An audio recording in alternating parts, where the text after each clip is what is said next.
Shavua Tov, everyone, and we are now in Parashat Yitro. Parashat Yitro is the peak of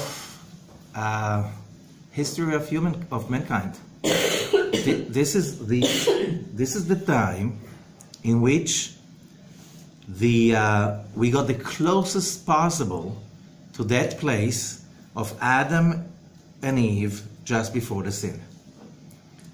There's no negativity. There's no pain, there's no chaos, there's no fear, there's no upset. Everything is in total connection and alignment to the light of the Creator. Almost everything. So, what's in it for us? Because this is like a legend. It's more than a legend. It's a lot of people today, they say it never happened. Why? There's no way. And if it happened, it didn't happen the way it is. And I think that a lot of people that even do claim to have faith in what it says in the Torah, I don't think they really realize what does it mean Mount Sinai revelation. They never gave a thought to it. Okay? Still, the parasha has a name, and it's called Yitro. Yitro is the father-in-law of Moses. However, says, all the midrashim, all the information we have about who was Yitro, that this most important parasha is named after him. He was not a nice, positive guy till that moment. He was clergy of idol worshipping. He was the top guy. He was one of Pharaoh's advisors. He did not have such a nice background. Okay? However, he comes into our story in the beginning of the parasha, and there's a story, the parasha is basically divided into two parts. One is Vayishma Yitro Kohen Midian. We're in chapter 18 in Exodus, verse 1, and Jethro, the priest of Midian, and we learn he was not just a priest of Midian, he was a kind of international priest to everything that is idol worship and witchcraft.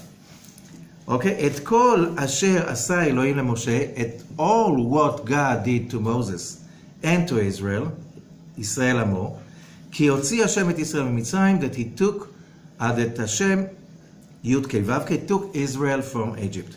Vayikach Yitro choten Moshe tzipor eshet Moshe achar shiluchea. So Jethro is taking, Yitro is taking Tzipora, the wife of Moshe. Remember, when Moses is going to Egypt, he goes with Tzipora. And one of the children is born on the way. However, it was too dangerous because Pharaoh could kidnap Tzipora and the boys and blackmail Moses. So he sends her back to her father. Et shnei banea, and he comes back. He comes, Vayavo Yitro, we are in verse 5, Vayavo Yitro, and Jethro is coming with his sons and the wife of Moses to the desert, Asher Choneh Sham Har Elohim, to the place they are camping in front of Mount Sinai. Vayomer el Moshe ani choter lecha ito, and there's a very important thing. So Moses is telling his father-in-law all what happened to them, all the troubles that went by, how many times they were saved, and Jethro says, and this is verse 10, Vayomer ito Baruch Hashem asher hitzil etchem miyad Mitzrayim. It says Baruch Hashem. You meet an Israeli, ask you, how are you? Baruch Hashem. Bless his God. It's like, how? Baruch Hashem. It doesn't matter what. It's like he can't tell from that anything, because Baruch Hashem. Who is the first one who says that? Yitro. Asher hitzil etchem miyad Mitzrayim. Bless is Hashem that saved you from the Egyptian and from Pharaoh, that saves the nation from under the hand of Egypt. Ata yadati, verse 11, Ata yadati ki gadol Hashem mikol Elohim. Now I know that Hashem is greater than all gods. Okay? Then the story continues. They celebrate, they eat together. The next day, Jethro wakes up in the morning like everybody else, and what does he see? We are in verse 13, chapter 18. ויהי למחרת, and it was the next day, וישב משה לשפוט את העם, and Moshe sits to judge the people. ויעמוד העם על משה, and the people stand on Moses. It's not my bad English grammar. That's the way it says in the Torah. Al Moshe. Okay? What does it mean, and they stood on him? In Hebrew, you use this expression when you say that these people standing on him. It means everybody is gathering around him with a lot of pressure. Moshe, I have a problem. You have to solve my problem. Moshe, I have an issue. Come and give me an answer for this issue. Okay? So when people stand, or somebody standing on you, it means like he's putting pressure on you. So now the whole nation is standing on Moshe. And if somebody says in Hebrew that you have a lot of stuff, you say, Akol ala rosh sheli. It's all on my head. Right? So that's expression till today, 34 centuries later. ויעם חותן משה את כל אשר עושה לעם. So Moses' brother-in-law sees whatever he does, what he's doing with the people. And he says, מה הדבר הזה אשר אתה עושה? What is this thing you're doing? מדוע אתה יושב לבדיך וכל העם ניצב עליך? Why is it that you're sitting alone and the whole people standing on you, morning till evening? ויאמר משה לחותנו. So Moshe's answer, כי יבוא אליי העם לדרוש אלוהים. Because the people come and they want to know God. כי אליהם דבר בא אליי ושפטתי בין איש לרעהו. They have issues and I have to judge between one person to another, one neighbor to another. They have issues. They need somebody to solve their issues. ויאמר חותן משה אליו. Remember, how many conversations we would like to give a lot to know what did one person say to another during the time of the Bible. And we have no idea what really happened over there. Here, going into the details of what Yitro, that till today is not a significant person in our story, becomes now a big celebrity. And whatever he says to Moshe, it's very important. It's mentioned in the Torah. ויאמר חותן משה אליו, לא טוב הדבר אשר אתה עושה. So, Moses' father-in-law says to Moshe, it's not good what you're doing. Navol tibol. Verse 18. You will surely wilt. גם אתה, גם העם הזה. You and these people too. כי כבד ממך הדבר, it's too much. לא תוכל עשו לבדך. You, there's no way you can do it by yourself. אתה שמע בקולי. Now listen to me. יעצך, I will advise you. Just a second, this is Moshe Rabbeinu. He's in touch directly with God. He can ask God. Somehow he's not complaining. No, Yitro, the guy who came from the outside, is not one of us. He didn't go through all what we went through. You know what it is when you have a group, somebody comes from the outside, and you know that somebody comes from the outside, he can see the problems much easier than the others. But the moment he opens his mouth, how's everybody reacting? Shut him down. Who are you to tell us? You're not part of us. You come, you sit with us, you get used to it. Then you tell us what to do. Humans have a problem. We react negatively if somebody from the outside is trying to give us any kind of an idea or a solution, or even tell us we have a problem. We didn't know we have a problem. Okay? So, Moses is listening, and he says to Moshe like this, ואתה תחזה מכל העם, אנשי חיל, you will see. And the Zohar says what? Moses had that wisdom. He got to see on a person's face who exactly the person is. So he learned, he knew, we're learning, the Zohar is teaching us about face reading. I'm not advising it to anyone, okay? This is not the purpose of this parasha. You can find a lot about face reading in the Zohar of this parasha. Not recommended, okay? And he says like this: it's more complicated than just read the book and going around looking at people's faces and telling them about. That's not something you want to be caught as, okay? Now, so it says Anshei Chayil, people of action. Yirei Elohim, people who have an awe of God. Anshei Emet, people of truth. Sonei Betza, and people who hate bribe.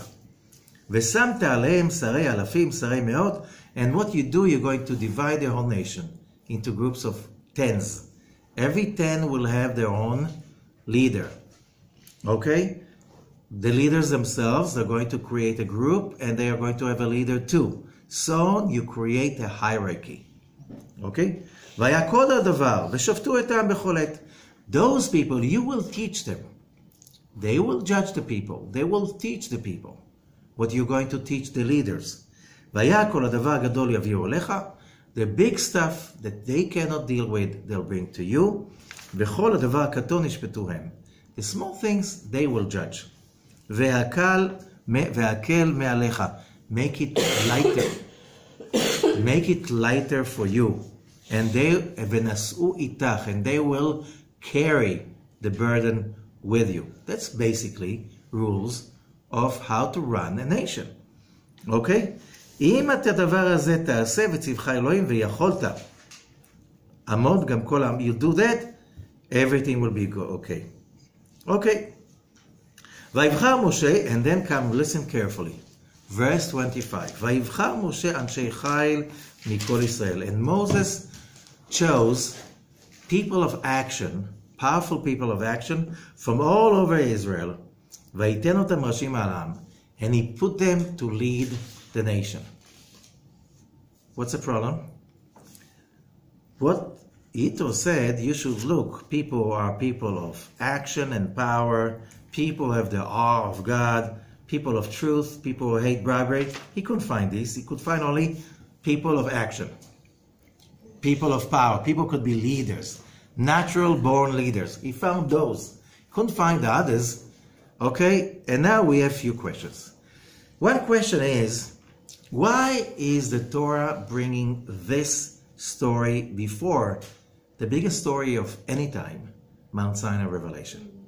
Mount Sinai Revelation immediately starts on chapter 19, a few verses later on.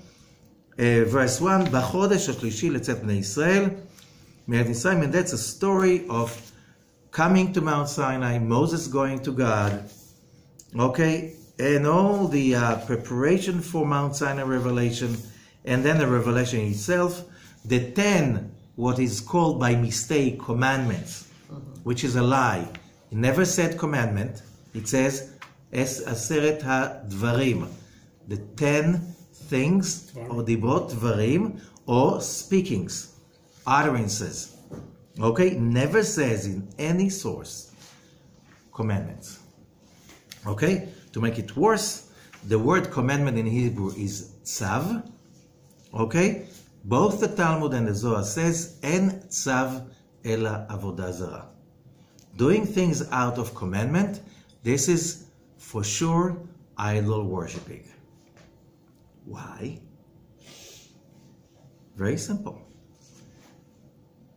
Basics of class number 1 of learning Kabbalah. We were created souls in the image of God. Since God created everything perfectly, He created us also perfectly, and He gave us all the good that He wanted to give. Okay? But when you give all the good, you create the image print, right? Which is exactly whatever you give, whatever the Creator gave, that's who we became. Okay? He couldn't, because He's endless, the Creator, remember, He couldn't give less than an endless. So He couldn't give us less than Himself. And therefore, it says that He created us in His image. What does mean His image? We're not talking about a physical image, we're talking a mental image. The Creator is, so when you learn Kabbalah, you understand that the Creator is a source. Okay? The beginning, the cause. We hate to be the effect. We can't stand being the effect for long. We all want to be the cause. We all want to be independent. Okay? Self-standing, self-sustaining. Okay? That's one thing. Another thing, the Creator is creative. We having terrible problem when we are stuck in a non-creative place in which we can't do anything. Everything, you're invited to some place and it's a beautiful, beautiful place, and you get amazing everything, whatever you need, and then you realize it's not a vacation, it's where you're going to stay for your life. And then you're being told everything is taken care of, you have to do nothing, just enjoy. Okay? At the beginning it looks like great, and after that you go crazy. Why? Because humans need to be creative and to be independent to be happy. And the third component is giving and sharing. That's why you will never find happy parasites. It's like being a parasite and being happy is an oxymoron. Why? Because the people that I know, for meeting thousands and thousands of people and talking to them, what are the people that I know that are happy? They are independent, they are creative, and are people of sharing and love. You can't have selfish, not creative, needy people happy. It's like it doesn't go. Why? That's the rule. That's how this universe works. So simple. And as long as you don't get it, you will never get anything else. These are the rules. Now, standing on Mount Sinai and having commandments, you understand that's against the rule, the universal law, that we are here not to take it for granted and not to get it for free, because we've been in that state already and we couldn't stay there. Therefore, this world has been created. In this world, we have the opportunities to be independent, to be creative, and to share. When everything is perfect, there's nothing you can share with anyone. Everybody, there's no economy. It's a seller's market only. That's not a market. Okay, so remember that. Therefore, we humans can't stand commandments. Doing things out of command means no free will. No free will, there's no reason for life at the first place. To solve that problem. Therefore, Adam and Eve, even in the Garden of Eden, they were not complete. They were given a space to complete, and they failed. Why? Free will means you have an option to fail. Okay? So what did Adam and Eve do in the Garden of Eden? That's another story, not for today. Okay? But they had to work. They were not complete. They were not perfect. They had a place to create. They messed it. Now came our place. We have to understand where we are and what we're doing here. That's the first thing. So we have over here a story, a tremendously important story. The world was created by 10 sayings. You go to Genesis 1, and 10 times it says, God said, let there be. Which means those are the 10 sephirot, 10 illuminations of light and power of life that this world is sustained by. Okay? However, the Kabbalists explain, since humans after the sin of Adam did not behave properly, they simply had no idea how to do it right, that negativity was so thick that the light that the universe is living on started to be blocked more and more. Finally, it was almost death. That was Egypt. That was the slavery. That was the cruelty. That was the darkness of this time. Now, the 10 plagues, says the Zohar, cleansed the klipa, the cover, the shell, the negative power that blocked the life force. What is the result? The 10 dibrot. Ma'amarot is sayings. Dibrot means also saying in Hebrew. It's simply almost the same. What does it mean? That was blocked, now it was unblocked, now it's coming out again. So the way the Zohar looks at Mount Sinai revelation is not as the time that the law was given. There were laws before either. There was no law that allowed anyone to steal or to kill in Egypt or in ancient Mesopotamia, correct? So what's the big deal? Why God has to come with such an amazing audiovisual show just to tell us something we already know? What's the big deal? Because it's not the information that was passed through. It's the consciousness, it's the power, it's a life force. Why? Let us explain. But before that, we have asked a few questions. And the question is, why that amazing revelation of light, okay, that thanks to that earth could continue, live, survive, exist, humanity, okay, and it affects humanity till this day, okay? If this is what we're talking about, right?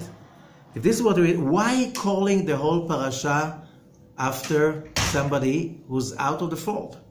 Somebody didn't go through the whole, he was not a descendant of Abraham, Isaac, and Jacob. He was not in slavery in Egypt. He did not witness the 10 plagues. He was not there when the pillar of cloud or the pillar of fire was walking in front of the camp. He was not there when there was a splitting of the Red Sea or when the water became sweet from being bitter. He was not there all that road.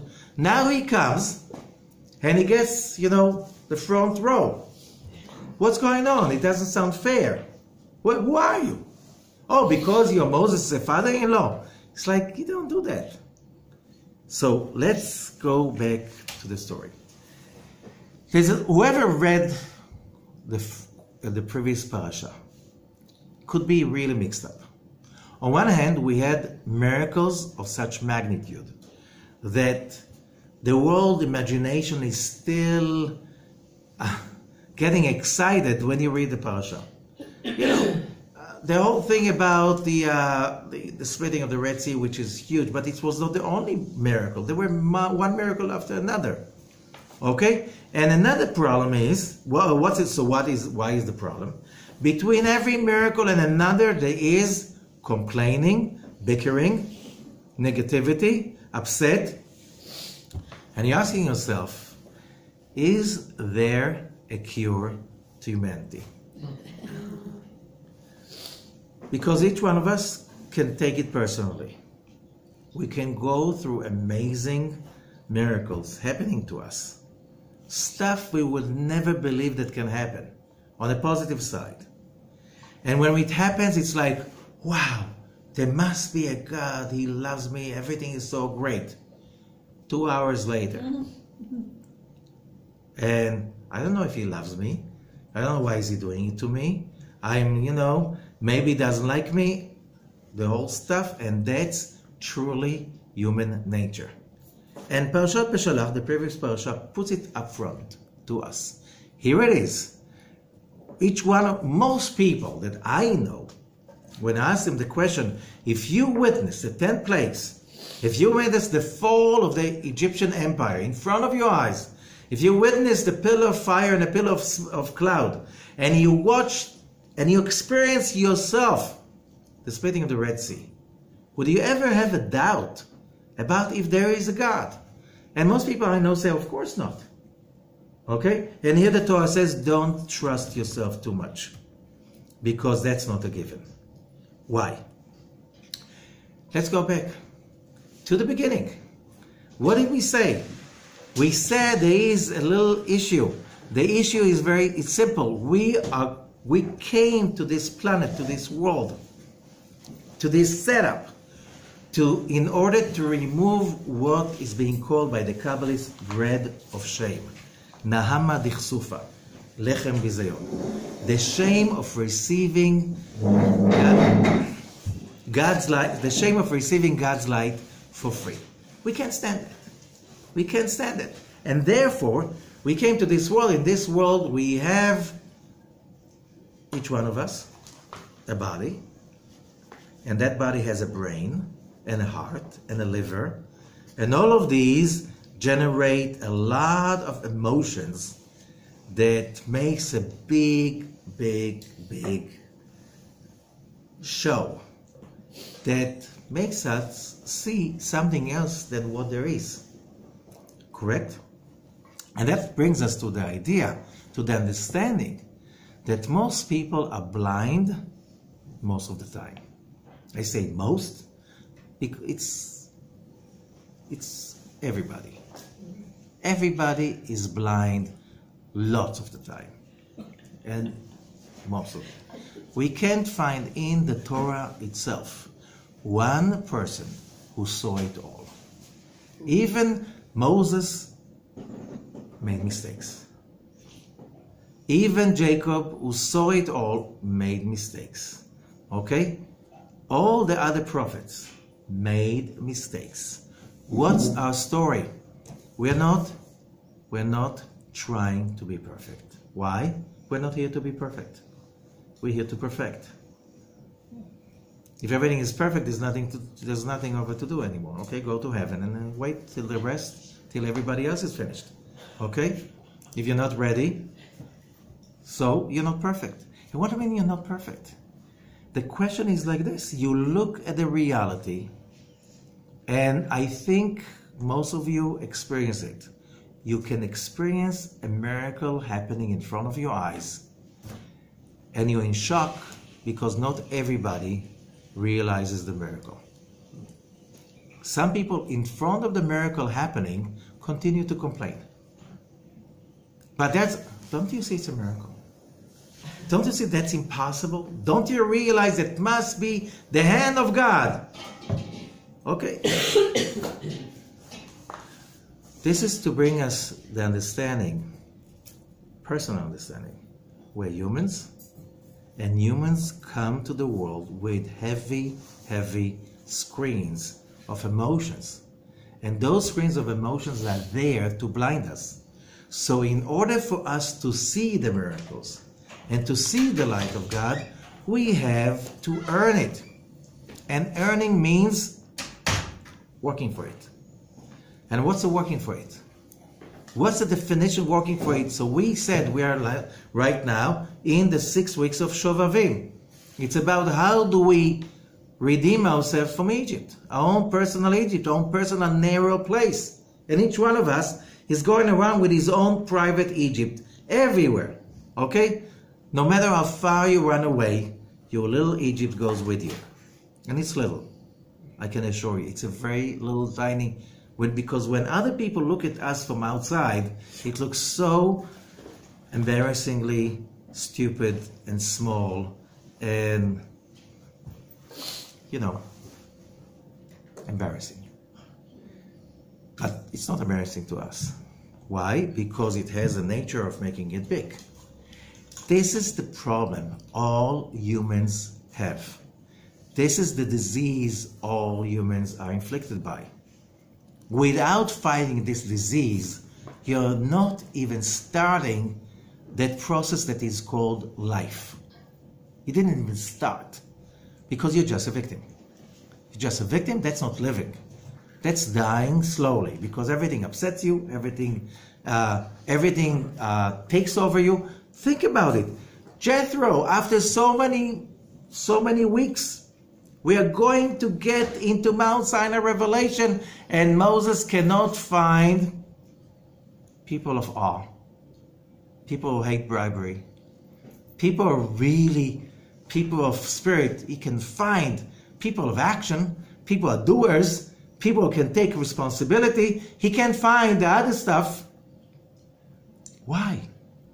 What do you think? 50 days after getting out of Egypt, during these 50 days, people are going to become from slaves into this great human beings. It takes a lifetime, if not many lifetimes, to reach. Okay? How? This is the story.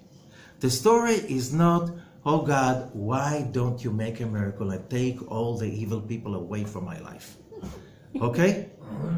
How many people pray for it? Do you think if God is going to take all the evil people away from your life are going to be great? No. Wrong prayer. Wrong prayer.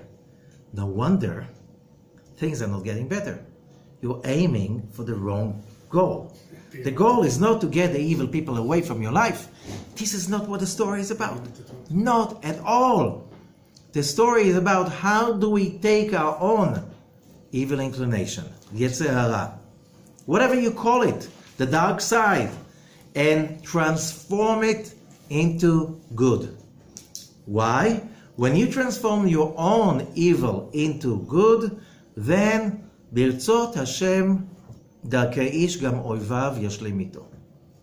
When a person is transforming to become connected to the Creator, even his enemies would like to be his friends. Why? People have interest, agenda. If you have something good, they want it. If you are strong and powerful and rich and happy and full of light, and that's what's important. What is it everybody wants? Everybody wants light. You go around with a miserable face and looking for people who give you the light, everybody runs away from you. Why? Who wants that? Everybody wants the light. You want people to like you? Show them the light. You want yourself to like yourself? Show yourself the light. How do you do that? You have to remove that darkness that separates between ourselves, our true self, and the light. And that's our false, fake self. Okay? That false, fake self has many, many names. Remember that. In many cultures. You can call it the ego, you can call it the evil inclination, we said, the dark side, but it doesn't, who cares? You can call it Cindy or Jerome. Well, it doesn't matter. Okay? It doesn't matter. The fact is that we have to A, recognize we are blind, B, recognize we have a job to remove that blindness, and the way to do it, we were guided in the previous parashot. If you're not learning to focus yourself on bringing in the light of the Creator to yourself in every possible action, when you eat, when you read, when you learn, when you pray, it's all about, even when you're interacting with other people. Why? What kind of, when you love others as you love yourself. Not because you want them to like you. Because that's the way we said last week. When you do something good to someone, when you really do something good to someone, not because you want them to serve you or to appreciate you. You do it because you give them the light of the Creator. When you give them the light of the Creator, more light comes in. And that's how you're connected to the Creator. So even when we're talking to someone who's totally not important person in our lives, we can perform a mitzvah. What's the definition of a mitzvah? Connecting the heaven and the earth together. Which means bringing the light of heaven into our own physical earth. Which means everything we perceive as our reality. Without bringing God's light into that reality, we're doomed. Without the light, can anybody see without the light? No? But the problem is, we think we see with the sun's light.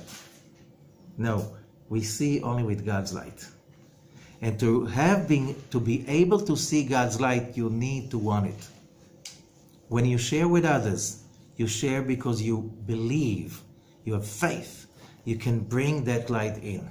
Because you're not afraid to give, because a lot of people are afraid to give, because if I give, I have nothing left. No, the more you give, the more you get. So every aspect of our lives, and that's what was given in Mount Sinai, is an opportunity to bring in that light that can redeem us from our blindness, from our stupidity. It's all about one thing, redemption. Redemption, redemption. Today, tomorrow, the day after. Morning, noon, afternoon, night. It's all about that. There's nothing else. Everything else is waste of time. Waste of time. And therefore, people do stuff, and then they're like, I'm bored, I'm upset, I don't know, I'm empty, I'm not satisfied. Yeah. If somebody comes to you, I'm so hungry, I'm so hungry. When did you eat last time? So, 2 days ago. Didn't you think about eating? Oh, what an idea. Stupid. It's like, why should I eat? I'm hungry. What's the connection? That's a connection. You are hungry for the light of God. That's what you are. And if you're not going to bring it in, you're going to stay hungry. Very simple as that. So we didn't answer the question, so why is it that here with so much light, so many miracles, people were still complaining? And if we think that if I was in their place, I wouldn't be complaining, don't trust yourself that much. Because if you're really going to sit down and think really, really carefully about this stuff, all the great miracles that happened in your life, and how many times you find yourself just in a moment of a little tiny discomfort, and you become emotional, and we forget the whole thing. And everything becomes so little tiny as the little pain that we're experiencing. To show what? That who is running the show? The dark side is still running our private show. You want to get rid of him?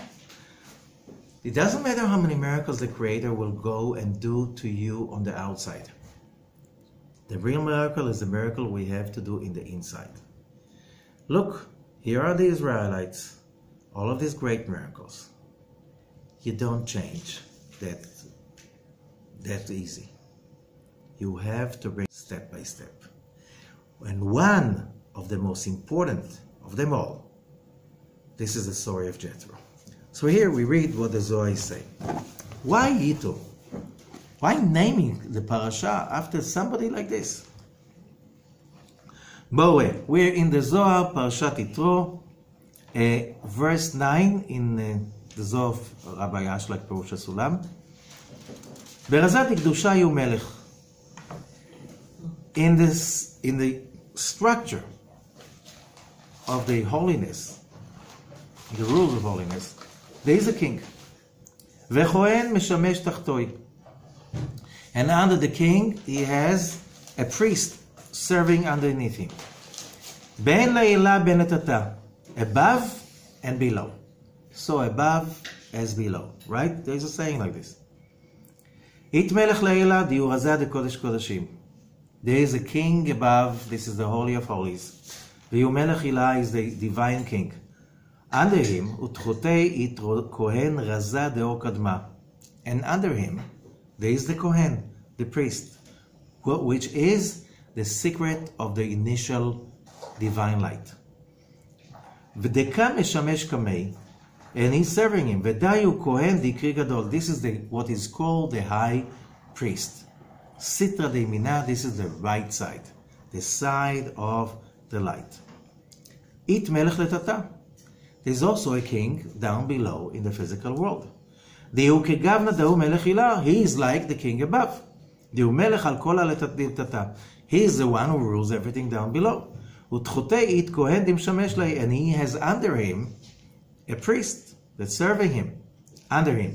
Raza de Michael kana haba. This is the name of Michael. Archangel Michael, okay, which is the Kohen, the power of the Kohen, which is the power of the light, giving and sharing, right column. Dihu limina, he's on the right. V'dayu razad imemutash lemata sitra dektusha. And this is the secret of real, complete faith, emunah, on the side of holiness. But it says also, ze keneged ze barauta. When the Creator created the world, He created them one corresponding parallel to the other. The light and the darkness. The good and the evil. Why? So we have free will. Okay? Besitra acha, on the other side, on the side of the darkness, the laviu sitra diktusha, which is not the side of the holiness, it razadiu melech, there's also the king. Okay, which is whatever we see in the physical, even evil nations, what we say, even cultures, civilization, that were not converted yet to something positive, they also have kings. Correct? והאו כמנה דיקרא מלך זקן וכסיל, and it's called an old and foolish king. The evil inclination. Okay? Utchotei, which means he's not talking about kingdoms, he's talking about each one of us. That's called why is called the old and foolish king? He's old and the good one because the evil inclination is born with us. The good inclination comes only on bat mitzvah or bar mitzvah. So who is older? Who was there first? Okay? Now, Utchotei it Kohen On, and under him serves Kohen On, the priest of On. On means force, but on the left side. On. Okay? V'da'u razad dichtim, and that's a secret what it says. Vayomer Ephraim achasharti matzati only. The Zohar goes into some verses that we don't have the time right now to go into this resolution. However, this is the story. This is how the world is structured. Good and evil, light and darkness, all there for us to have the ability to remove bread of shame, overcome negativity and transform it into positivity. That's our job. Usod hadavar. And the whole secret, why the Zohar says, why do we have to learn all of that stuff? B'shah shemelech hazeh v'kohen hazeh, when that king of evil and that priest of evil, nichnaim v'nishbarim, they break down and they give away, אז כל צדדים אחרים נכנעים מודים לו לקדוש ברוך הוא. All their sidekicks, all their helpers, all their extensions, they also give up, and start to serve the Creator Almighty. אז הקדוש ברוך הוא מושל לבדו למעלה ולמטה. Only then the Holy, blessed be He, rules above and below. כפי שאמר, ונשגב השם לבדו ביום ההוא.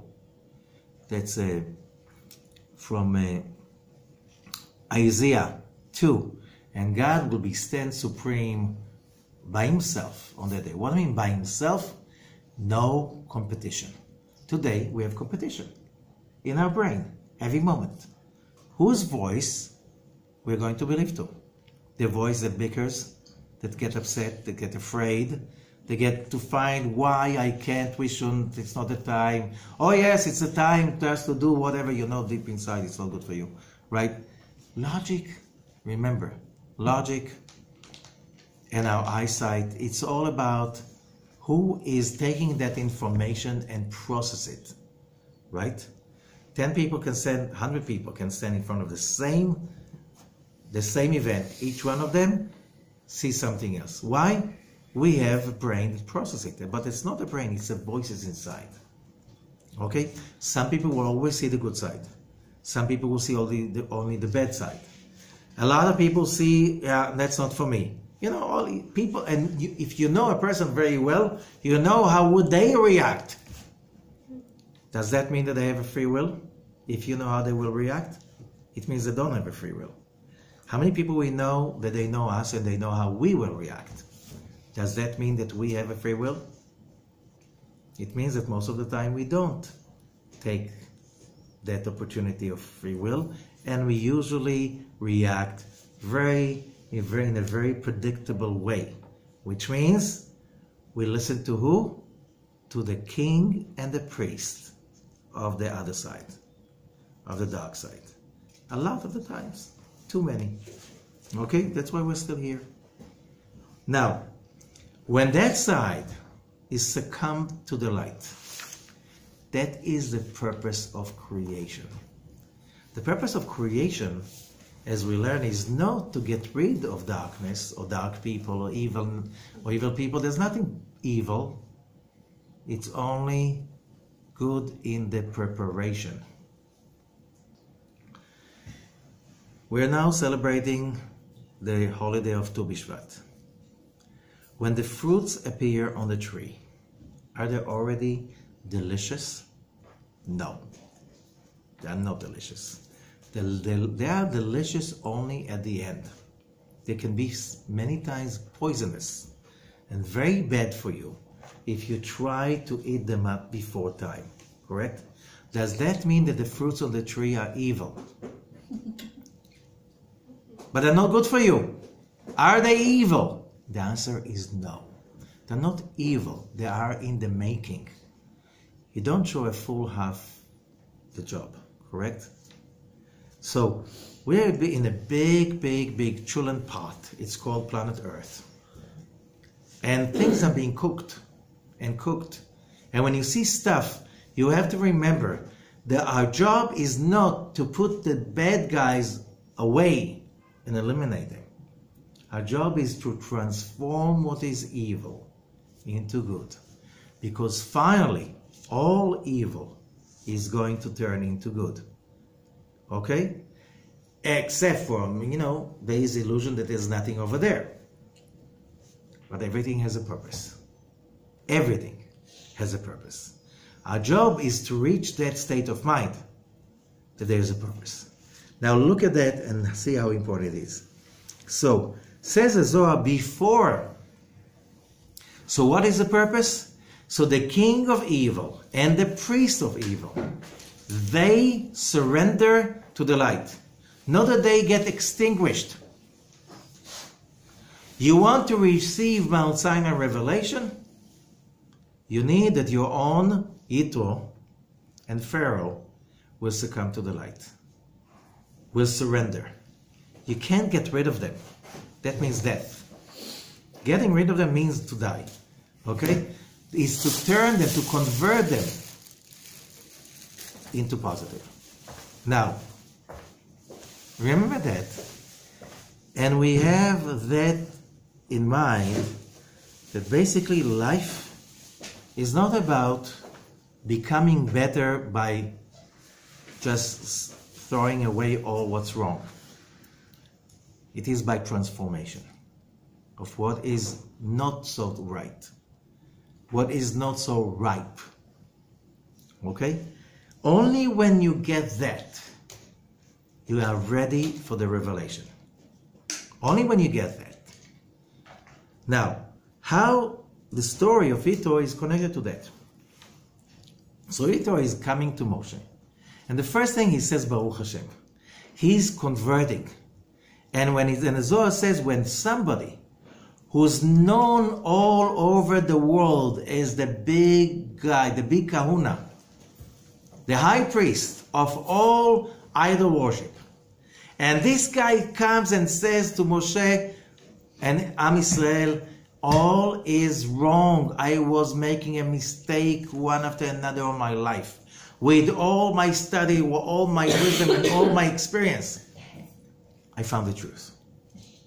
I'm proud of it, and I'm surrendering to it. What is the effect on people? It's different.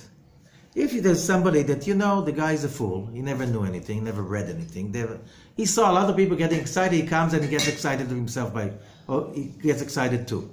Okay? Do you get really impressed by that? No. But if that person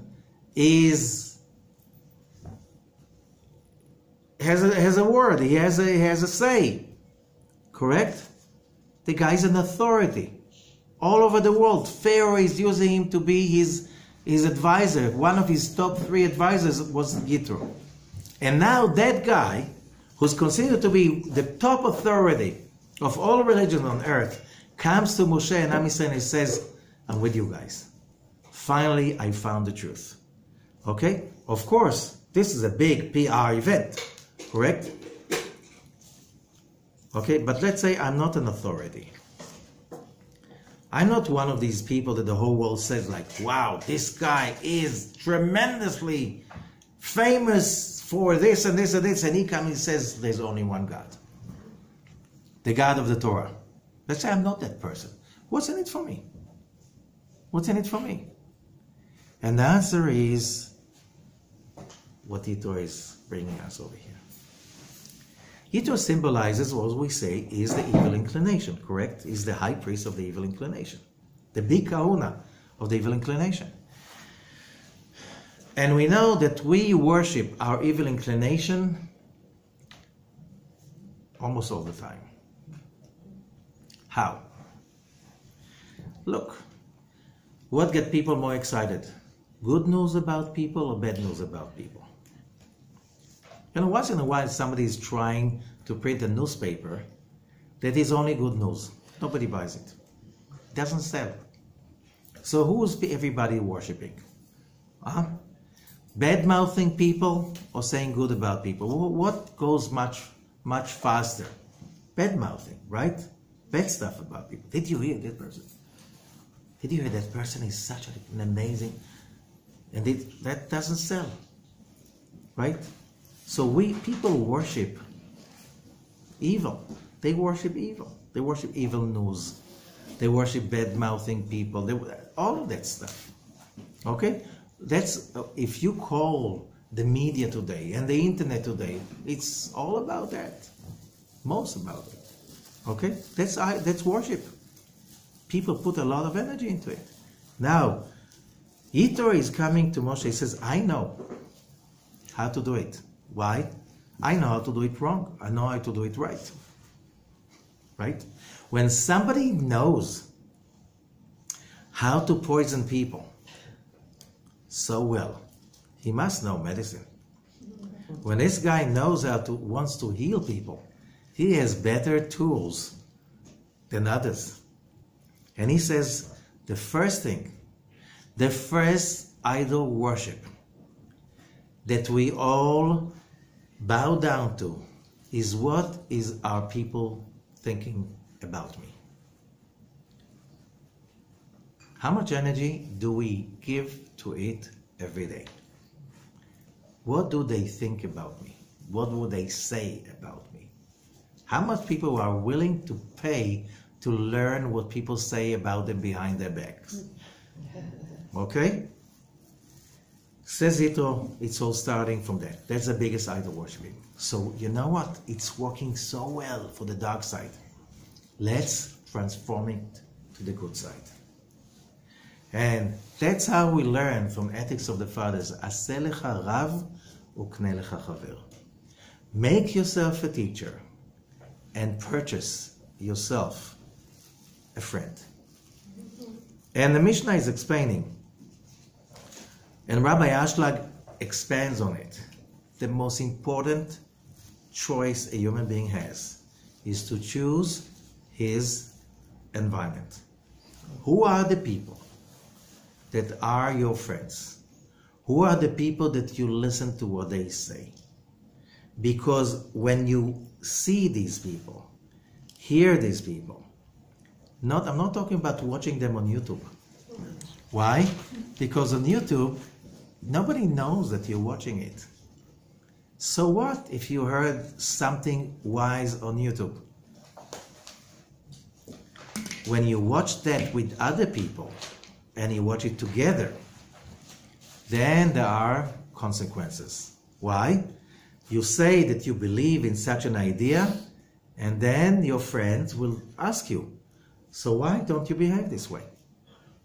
And because you care so much for what they think about you, although you don't believe in it that deeply, you will start behave like that because they believe in it. Which means, says Rav Ashlag, you take a person who has no, let's say, values. His values are not something to appreciate too much. And that person moves to work in a group, in a company, that people over there have very, very high values. What will happen, ask Rav Ashlag, to that person with very low standards? He will immediately realize they don't appreciate his standards. They don't appreciate his values. And because even though that person is an evil person, rasha, selfish, whatever, talking bad on others, he does a lot of stuff that are wrong. When he is surrounded with those people who have very much higher values, he will start surrendering. Why? Because we This is our biggest idol worship. So, says the Torah, says Yitro, use it. Use it. When you have a society that believes in certain high values, and you see that people really believe in that and try to follow, be with these people. It will cost you effort, money, whatever, do it. I don't have such people, so I said many times, invite people for your Shabbat dinner. Invite people with values like this and see the ones who do appreciate it, continue inviting them. Oh, it will cost you money and effort and working hard and stuff like this. However, doesn't it say, purchase yourself a friend? It doesn't say, find yourself a friend. If it's for free, it's not going to work. What? Did anybody manage to establish a functional, positive community or family without any effort? Does that happen? No. No. No. You have to invest in it. You have to purchase it. You have to buy it. You have to acquire it. You have to make an effort for it. It doesn't come for free. But this is the whole secret. People can do, people can study the most amazing books forever.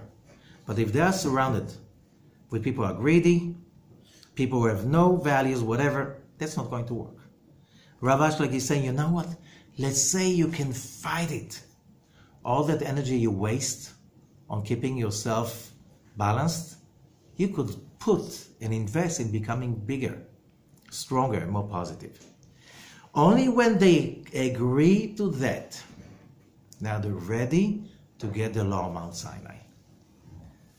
Just reading books and saying, yeah, that's amazing, love others as I love myself. Oh, it's amazing, I really believe in that. Yes. When everybody behaves like this towards me, everybody should love me. Everybody should care for me. It's all about me. It's so clear. But when it's about you going and doing it for others, I'm not so sure. I don't know if they're going to appreciate it. You're not doing it for them to appreciate. They will never say thank you. Where does it say you should get a thank you? You're not doing it for that. You're doing it in order to connect to the light. But when you are surrounded with people that you know that they know that you know, you behave differently. It's starting to work. We need, spiritual work has to be done in public. Even the greatest Kabbalists, always, when you see Rabbi Shimon Bar Yochai, in some of the greatest parts of the Zohar, when there's a real, true revelation of secrets and light and elevation, and they all say it's all because we have a group and we love each other and we support each other. Otherwise, that wisdom will never come down to earth through us. Never. You can never do it by yourself. So, all the big Kabbalists of Safed in the golden age of the 16th century and 17th century, they all had groups. They called it the Zohar groups. They committed to each other, to be there for each other, to appreciate each other, not to judge each other, and but to criticize in a loving way, to be there in a celebration, to be there in the sad moments. They really committed to each other because they knew it's the only thing that was going to make them real spiritual people. Sitting with the books and studying by yourself does not make you a spiritual person. You need other people. You need, and look at it. How did Yitro explain how it works? There were 10 people, that was the core group, a community. They had a leader. Each leader had his own community. Each community of leaders had a leader who had his own community. Everybody had kind of watchful eyes from below, from the sides, and from above. You never, but I'm a great rabbi, I have so many powers, I'm so smart, I'm so wise, I know so well, I will tell you all how to behave. But remember checks and balances? You heard about it? It applies to rabbis too. It applies to rabbis too. Who are you studying with? Who are you studying from? Who are you? Is there an authority you're answering to? If not, then no checks and balances. Run away like from fire. The more power, the more money, the more miracles that rabbi is doing. And he's not answering to any authority. Whoa, whoa, whoa. 10, 9, 8. And finally, boom. The scandal will hit. That happens with only rabbis. Gurus, you can hear it all over the world. That's human nature. Remember that. Remember that. And those people will lead themselves straight into the pit without realizing, like we all do. We all humans, we have that. And how do I take the high priest of evil, make him surrender? I need to surround myself with people that will truly be able to look in the eyes and say, you're making a mistake. We don't appreciate the way it's done. Do you understand why every Jewish community had a rabbi, but also a committee and a board? And there are rules and there are checks and balances. That's the law. That's the law. The moment that law is not being kept, bad news everywhere. Now, one thing now we can understand something that is so important, because you get from people not just the incentive to become better, you get from people also the feel of what we were speaking about in the last few weeks. This is the book of Exodus, called in Hebrew the book of Shemot, names. Why God has so many names? So we learned again in every parasha, in Shmot, in Va'era, in Bo, in Beshalach, in each parasha, the Torah relates to God's names, which is exactly how we perceive our relationship with God. And that is changeable. Okay? When we're standing there, on Mount Sinai, something amazing is happening. There's this intimacy between Am Yisrael, the Israelite nation, and the Creator. There is a union. The sages call it was a wedding. Am Yisrael was the bride, and that's why the whole mountain was covered with flowers and stuff like this. And okay, we were ready like a bride to her groom. The Creator was the groom. Here we are representing creation, and He's the Creator, the bride and the groom. Now, I repeat every week, every year, I have to read this verse from the Zohar about the revelation of Mount Sinai. It's in the Zohar of Sulam, Perusha Sulam, verse 342. Tana אמר רבי שמעון, וידבר אלוהים את כל הדברים, and God spoke those dvarim, utterances, wordings, things, sayings, no commandments. Hello? Doesn't say commandments.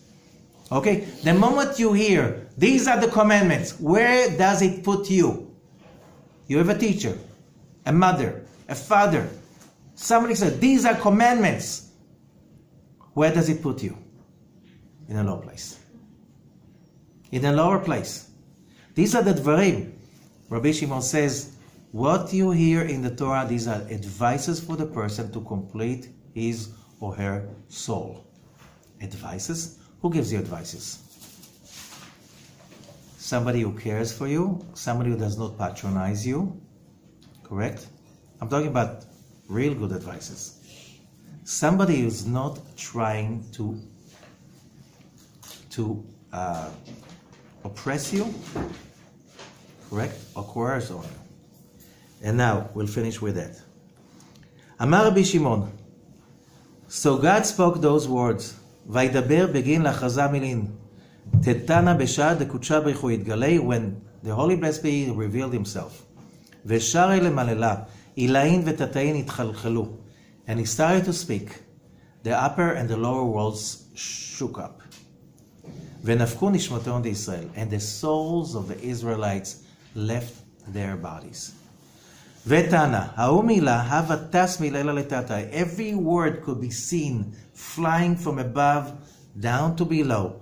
ומתגלפה בארבע רוחי עלמא, and how it's being engraved, 4 sides, 4 winds. וסלקה ונחתה כצלקה השתאבה מטורי הפרסונה דחייה.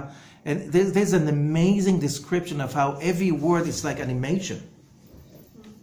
You know, you see some of these animations of today, it's like, the Zohar is describing an animation, how the word is sucking the energy from the upper world of perfume and all that is good and bliss and good taste and smell, and bring it down. And then it's being engraved. Before that, the words were flying around the heads of the Israelites and healing them. And then it will be engraved on the tablets.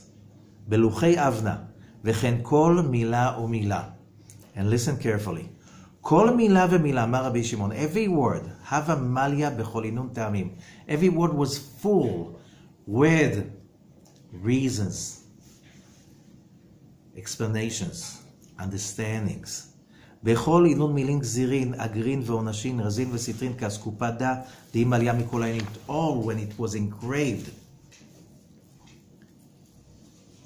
Everyone could see how the word is engraved in the stone, and then how trees coming out from the word. Trees of what? Cause and effect. It's not that there's a God sitting there up in heaven waiting for me to make a mistake and to smite me because I made a mistake. This is a world of rules, like a tree. You do this, that's what happened. You do this, that's what happened. That's physics, that's chemistry. And the same way below, this is the way it is above. Measure for measure. So said Isaac Newton. I took all of the rules that I brought as modern physics. I took it from the rules of the spiritual world. He read the Zohar. He believed that everything is in the words of the Torah. Nothing disconnected. There's no God waiting to hit me. This is a wrong relationship you have with the dark side. When we understand, there is this light, but this light flows. Did you see a delta of a river? Looks like a tree. Did you see how the blood cycle goes and how the arteries got into smaller and smaller and smaller till it goes in same shape everywhere, above and below? Did you ever see a lightning and suddenly you see the resolution? You see that it's all the tree. This is the tree of life. This is Tu B'Shvat. This is Tu B'Shvat because Tu B'Shvat is a month of Aquarius, and Aquarius is the bucket. What's in the bucket? All what is good. All what is good. In Hebrew, it's not called it's called the Dli. Dli, bucket. It's coming from the word lidlot, to draw. We draw during this week, during these weeks, reading the Torah, learning, studying. Every time we study, we draw in that light, and when that light comes in, fills us up, we are starting to grow on the road of getting better and better and better till we overcome, surrender our own dark side, transport it, transform it, transcend it into something good. Whatever is wrong with us should be transformed into good. Don't suppress. Do not ignore. Do not forget about it. It's all about transformation. That's what human life is about. Mount Sinai is about transformation, about that union. That union that, how can I be united with God? No, it's only the righteous. Do you think that God created the world only for the righteous? Something wrong about this idea. Everyone is going to come, like the river. It's coming from little creeks from here and from there. Finally, everything becomes one big stream. one big tree, that everyone, every creature is part of it. This is the message of this parasha. Thank you so much. Have a good week.